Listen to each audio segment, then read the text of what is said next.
আজকের দিনে জামাইকে খেতে দেওয়ার জন্য শাশুড়িরা যে কত কষ্ট করে সেটা আমি শাশুড়ি না হলে কখনোই বুঝতে পারতাম না। তো জামাইয়ের জন্য এই স্পেশালভাবেই সব রান্নাবান্না হচ্ছে, চলো দেখতে থাকো। লাইফ অফ সমাজে সবাইকে অনেক অনেক স্বাগত আর ভালোবাসা দিয়ে আজকের ব্লগটা শুরু করছি। তো এখন বাজে হচ্ছে 4টে।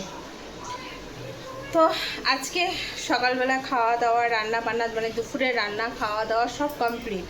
তো সব কিছু কাজকর্ম করে নিয়ে আজকে এখন থেকে ব্লগটা শুরু করছি। তো আজ হচ্ছে ষষ্ঠীর পরের দিন, ঠিক আছে।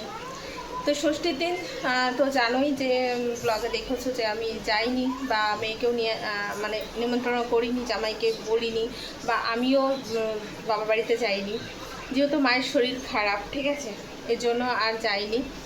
আর একটু চারিদিকে প্রবলেম ফেস করতে হচ্ছে, সবারই একটু প্রবলেম চলছে, আর সবাই একটু ঘুরতে যাওয়ার একটা প্ল্যান চলছে। তো সেই কারণে এবার আর ষষ্ঠীটা হয়নি।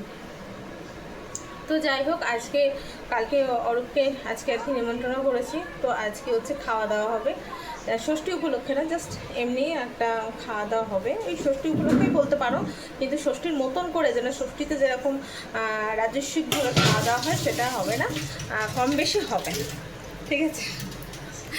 তো চলো এখন কি হচ্ছে রান্না আয়োজন করছি সেগুলো হচ্ছে তোমাদেরকে দেখায়।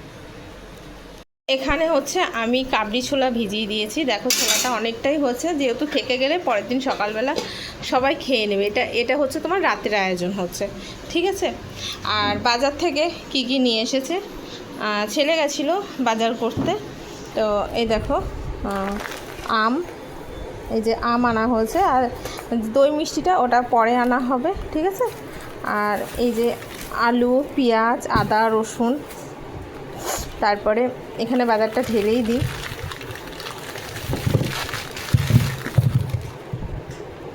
তো এই হচ্ছে বাবা, এটা কি পাকা আম না কাঁচা আম? তো এই যে চাল, ঘি, টমেটো, মানে সব কিছুই আনা হয়েছে, কাঁচা লঙ্কা। যাই হোক, এবার একটু মিলিয়ে দেখতে হবে কি এনেছে। হ্যাঁ, তো এটা হচ্ছে কাবলি ছোলা আর কাশ্মীরি লঙ্কা, আচ্ছা ঠিক আছে, হচ্ছে কাজু, কিশমিশ। চলো এটা গুছিয়ে নিয়ে দেখায়। তো দেখো এই কটা বাজার শুনলে অবাক হয়ে যাবে, মানে 800 টাকা। আমি তো সেটাই ভাবছি, এই কটা বাজার 800 টাকা কি করে হলো। মানে ভাবা যায় এই কটা বাজারের দাম এত, আর এই যে কাজু কিশমিশ এগুলোর দাম এত, মানে সব কিছুতেই প্রায় 100 টাকার কাছাকাছি সব করে দাম হয়ে গেছে। তো এই কটা বাজার এত দাম নিয়েছে, ঠিক আছে। তো চলো মোটামুটি বাজার রেডি। তো আমি এখন বসিয়ে দেব কাবলি ছোলা, এটা হচ্ছে সিদ্ধ হবে, আর তারপরে হচ্ছে আমি মশলাটা করে নেব। চলো কাবলি ছোলাটাকে সিদ্ধ বসিয়ে দিই, তারপরে এক এক করে তোমাদের সঙ্গে সব শেয়ার করছি। ছোলাটা বসিয়ে দিলাম, এবার ঢাকনা দিয়ে দিচ্ছি, এটা সিদ্ধ হোক। ততক্ষণে আমি এই পেঁয়াজ রসুনগুলো সব কিছু ছাড়িয়ে নিই, ঠিক আছে। এগুলো ছাড়িয়ে নিই, তারপরে আসছি তোমাদের সঙ্গে আবার। দেখো আমার রান্না বান্না পুরো চালু হয়ে গেছে, অলরেডি চাটনি হয়ে গেছে, আর এখানে হচ্ছে ছোলার জন্য আলু কষাচ্ছি। তো এখানে ছোলাও সিদ্ধ হয়ে গেছে, সিদ্ধ করে নিয়েছি। আর এখানে দেখো সব মশলাগুলো রেডি করে নিয়েছি, সব এক একটা করে হবে, আর এক একটা করে মশলা বসাবো, মানে তরকারি বসাবো আর কি। তো এখানে হচ্ছে মাংসটাও ম্যারিনেট করে রেখে দিয়েছি, দেখো একটা করে হোক, একটা করে হোক, তারপরে দেখাবো। রান্না করতে করতে তার সব কিছু ক্যাপচার করতে পারবো না। চলো পরে দেখাচ্ছি। তো যাই হোক, এখানে হচ্ছে কাবলি ছোলা বসানোর জন্য আমি আগে কড়াইতে তেল দিয়ে দিলাম, আর তারপরে দিয়ে দিলাম তেজপাতা আর শুকনো লঙ্কা। আর তারপরে আলুটা না আগে থেকেই ভেজে নিয়েছি, সেটা তো তোমাদেরকে দেখিয়েছি। আর মশলাতে দিয়েছি আদা, জিরে, তোমার ধনে গুঁড়ো, তারপরে হচ্ছে পেঁয়াজ, রসুন। আর এখানে দিয়ে দিচ্ছি এখন লঙ্কার গুঁড়ো, আর ওই যে একটুখানি জিরের গুঁড়ো। তো সব মিলিয়ে বেশ মশলাটাকে ভালো করে কষিয়ে নিতে হবে। আর তার সঙ্গে একটু টমেটো পেস্টও না আমি দিয়ে দিয়েছিলাম। তো টমেটো পেস্ট দিলে কী হয় যে মশলাটা না অনেকটা মানে গাঢ় হয়, বুঝেছো তো। আর কালারটাও দারুণ আসে, আর খেতেও কিন্তু দারুণ মানে হয়, আর দেখতেও কিন্তু অসাধারণ হয়, ঠিক আছে, টমেটো পেস্ট দিয়ে রান্না করলে। তো তারপরে দেখো মশলাটা কষিয়ে নিয়ে ছোলাটাকে ঢেলে দিলাম। হ্যাঁ, একটু মশলার মধ্যে একটু চিনি অ্যাড করেছিলাম, সেটা তোমাদের সঙ্গে দেখাতে পারিনি। তোমরা যদি একটু মশলার মধ্যে চিনি দিয়ে দাও তাহলে দেখবে কালারটা বেশ সুন্দর আসবে।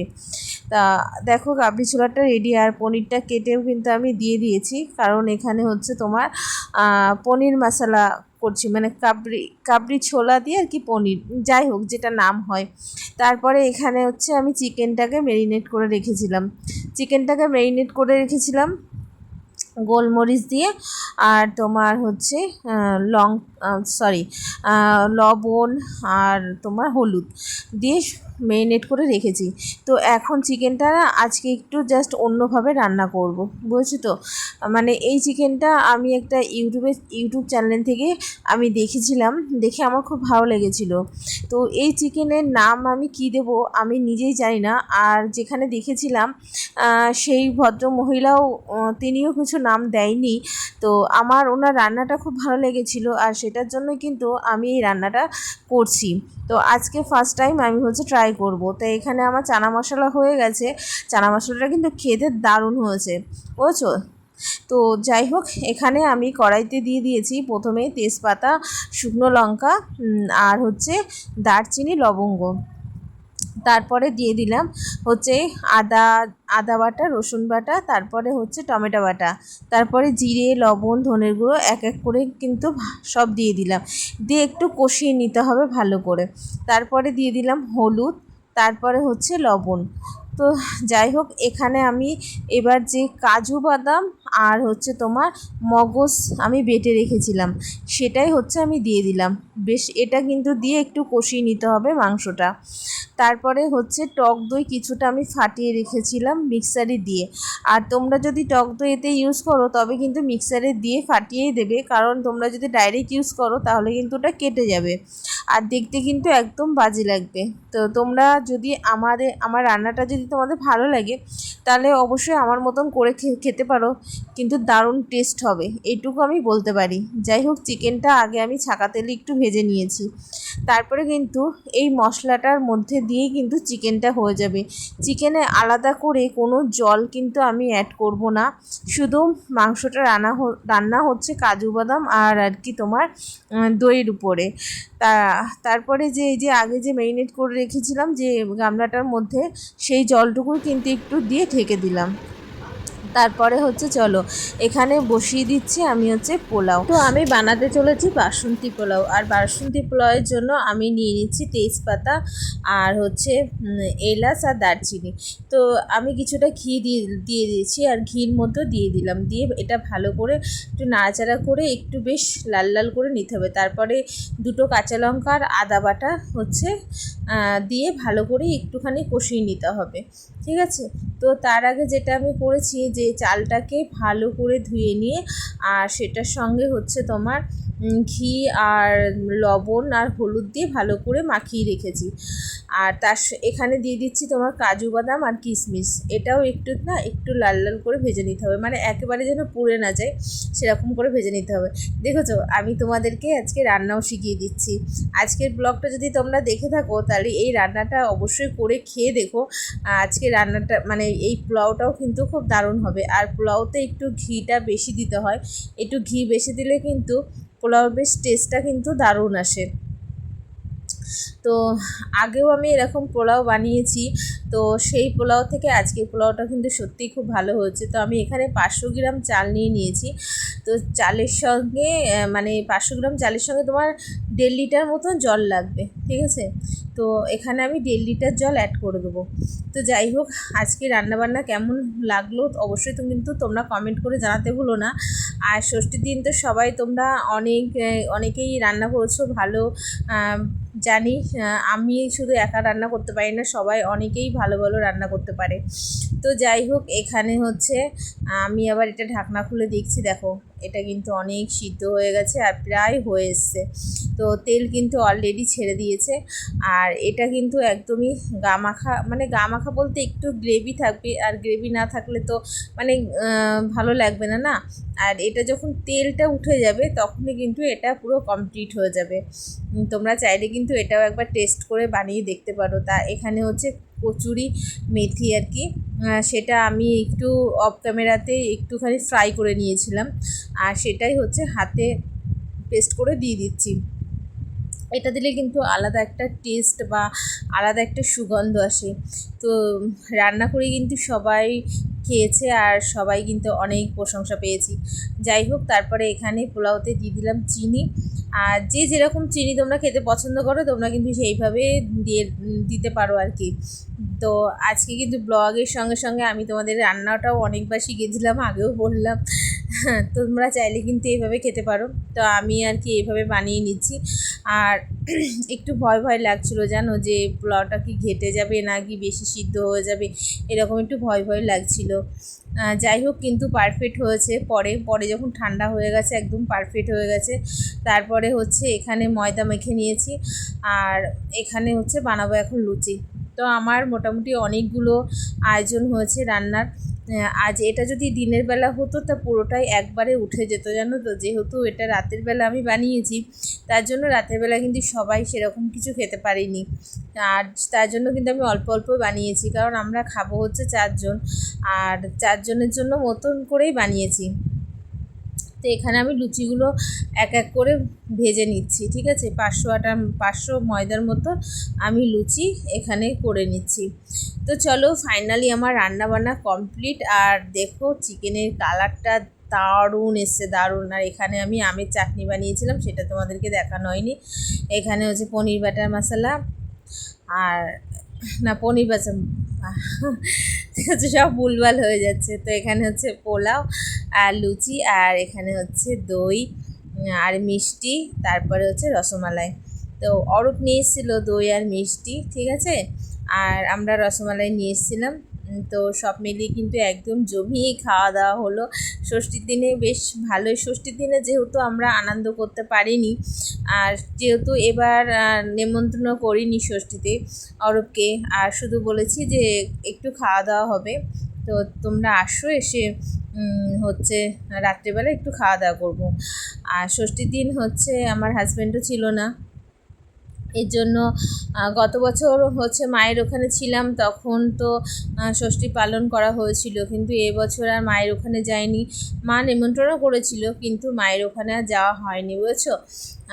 হচ্ছে মায়ের তো শরীরটা ভীষণ খারাপ, এর জন্য মায়ের ওখানে আর যাইনি। আর গেলে তো আমাকেই রান্নাবান্না করতে হতো, আমি বাড়িতেও করেছি, সেটা কোনো কথা নয়। কথাটা হচ্ছে যে আমারও অনেক কাজ ছিল।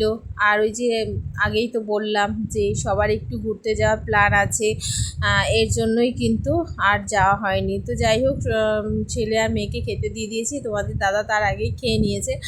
আর এখানে হচ্ছে অরূপকে দিচ্ছি খেতে।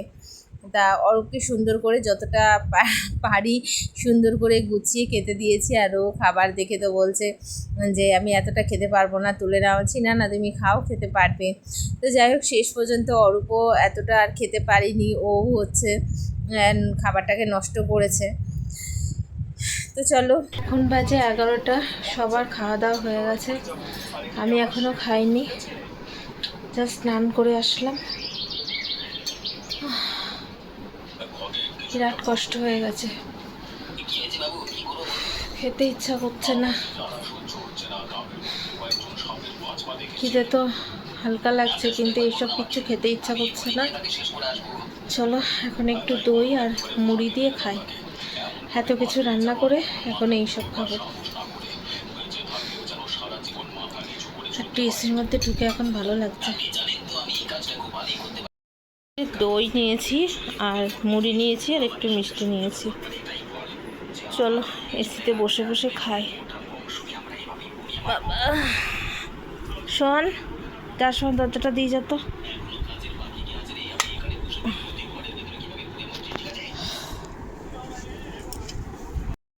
এত কষ্ট করে এত কিছু রান্নাবান্না করে এখন আর খেতে ইচ্ছা করছে না, এর জন্য এখন এই দই মুড়ি, একটুখানি দই মুড়ি খেয়ে ওষুধ খাবো, খেয়ে শুয়ে পড়বো। অনেক রাত হয়েছে, আজকের মতন ব্লগটা এখানেই শেষ করলাম। এবার একটু আরামসে ঘুম দেবো, ঘুমাতে পারলে শরীরটা ভালো লাগবে। এই দরজাটা বন্ধ করে দে না। তো চলো আজকের মতন টাটা। আজকের ব্লগটা কেমন লাগলো অবশ্যই কমেন্ট করে জানিও। যারা এখনও নতুন সাবস্ক্রাইব করনি তারা জলদি জলদি সাবস্ক্রাইব করে নাও। আবারও দেখা হচ্ছে নেক্সট ব্লগের সাথে। ততক্ষণ সবাই ভালো থেকো, সুস্থ থেকো, বাই।